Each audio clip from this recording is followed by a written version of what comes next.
فرقہ واریت ایک ایسی ناانصافی ہے جس میں لوگوں کے ساتھ ان کی نسل، جنس، مذہب یا دوسری خصوصیات کی بنیاد پر غیر منصفانہ سلوک کیا جاتا ہے۔ اس کے نتیجے میں انہیں معاشرتی، تعلیمی اور اقتصادی مواقع سے محروم رکھا جاتا ہے۔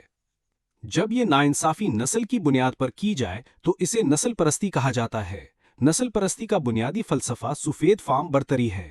اس نظریے کے مطابق سفید فام لوگ دوسروں سے فطری طور پر برتر ہیں اور انہیں سیاسی، معاشرتی اور اقتصادی طاقت حاصل ہونی چاہیے۔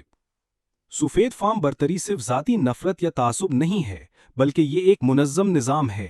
یہ اداروں، قوانین اور سماجی ڈھانچوں میں رچا بسا ہے تاکہ سفید فام افراد کو دوسروں پر فوقیت دی جا سکے۔ اس کی تاریخ براہ راست امریکہ کی تاریخ سے جڑی ہوئی ہے، جہاں سفید فام برتری کی جڑیں صدیوں پر محیط قوانین اور واقعات میں نظر آتی ہیں۔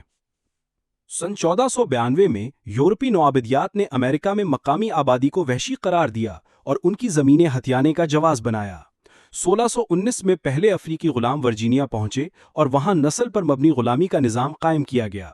1705 میں ورجینیا کے غلامی قوانین نے سیاہ فام لوگوں کو جائیداد کے طور پر قانونی حیثیت دی۔ 1787 کے آئین میں غلاموں کو انسان نہیں بلکہ 3/5واں حصہ شمار کیا گیا۔ 1790 کا نیچرلائزیشن ایکٹ صرف آزاد سفید فام افراد کو شہریت دیتا تھا۔ 1830 کی دہائی میں سائنسی نسل پرستی سامنے آئی، جیسے سیموئل مورٹن کے تجربات، جن میں سفید فاموں کو جنیاتی طور پر برتر ثابت کرنے کی کوشش کی گئی۔ 1836 سے 1845 تک ٹیکساس نے میکسیکو سے غلامی کے تحفظ کے لیے لڑائی لڑی۔ 1857 میں ڈریڈ اسکاٹ فیصلے میں کہا گیا کہ سیاہ فام افراد امریکی شہریت کے اہل نہیں ہیں۔ 1865 سے 1877 تک بلیک کوڈز اور جم کرو قوانین نافذ کیے گئے، جنہوں نے نسلی امتیاز کو قانونی بنا دیا۔ 1873 میں کولفیکس قتل عام میں 100 سے زیادہ سیاہ فام افراد کو صرف ووٹ ڈالنے کے حق کی وجہ سے قتل کیا گیا۔ 1882 میں چائنیز ایکسکلوژن ایکٹ کے ذریعے ایشیائی امیگریشن پر پابندی لگا دی گئی۔ 1896 میں پلیسی بمقابل فرگسن کے فیصلے نے الگ لیکن برابر کے نظریے کو قانونی حیثیت دی۔ یہ فیصلہ نسلی تفریق کو جواز فراہم کرتا تھا۔ 20ویں صدی میں 1915 کی film birth of a nation نے کوکلکس کلان کو دوبارہ زندہ کیا۔ یہ فلم وائٹ ہاؤس میں بھی دکھائی گئی۔ 1919 کے ریڈ سمر میں سفید فام ہجوم نے 26 شہروں میں سیاہ فام کمیونٹیز پر حملے کیے۔ 1921 میں تلسا نسل کشی کے دوران بلیک وال سٹریٹ کو تباہ کر دیا گیا۔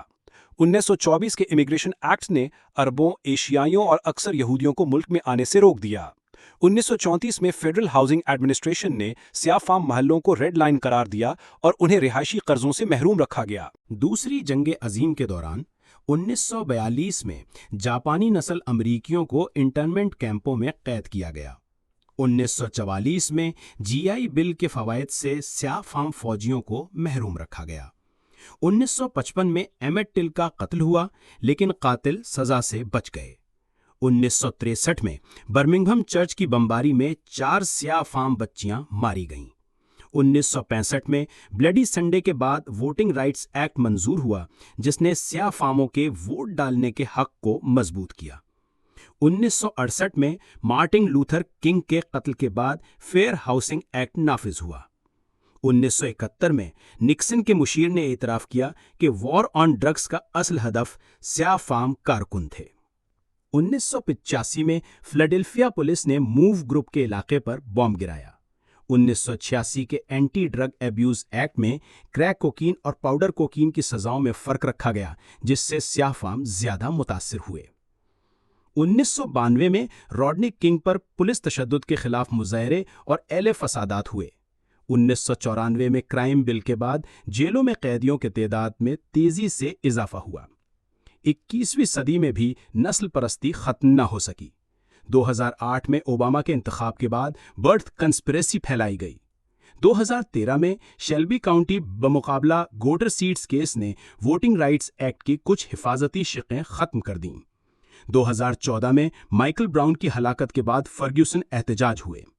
2015 میں چارلسٹن چرچ حملے میں سفید فام برتری پرست نے 9 سیاہ فام عبادت گزاروں کو قتل کیا۔ 2017 میں چارلوٹ ول کے یونائٹ دا رائٹ جلوس میں نسل پرستانہ نعرے لگائے گئے۔ 2020 میں جارج فلوئڈ کے قتل کے خلاف دنیا بھر میں مظاہرے ہوئے۔ اسی سال ایف بی آئی نے پولیس میں سفید فام برتری پرستوں کی موجودگی کی وارننگ دی۔ 2021 میں کچھ ریاستوں نے کرٹیکل ریس تھیوری پر پابندیاں لگائیں تاکہ نسلی تعلیم کو محدود کیا جا سکے۔ 2022 میں بفالو سپر مارکیٹ حملے میں سفید فام برتری پرست نے 10 سیاہ فام افراد کو قتل کیا۔ 2023 میں الاباما نے سپریم کورٹ کے فیصلے کو نظر انداز کر کے سیاہ فام ووٹرز کی نمائندگی کو محدود کیا۔ یہ تمام تاریخی اور حالیہ واقعات اس بات کا ثبوت ہیں کہ سفید فام برتری کس طرح نسل پرستی کو نظام کا حصہ بناتی ہے۔ اس کے اثرات آج بھی معاشرتی، تعلیمی اور سیاسی شعبوں میں نظر آتے ہیں۔ اس نظریے کو سمجھنا اور اس کے خلاف شعور پیدا کرنا ناانصافیوں کو کم کرنے اور ایک مساوی معاشرہ قائم کرنے کے لیے ضروری ہے۔ تبھی ہم ماضی کے ظلم کو ختم کر کے ایک ایسا معاشرہ بنا سکتے ہیں جہاں ہر شخص کو برابر کے حقوق اور مواقع حاصل ہوں۔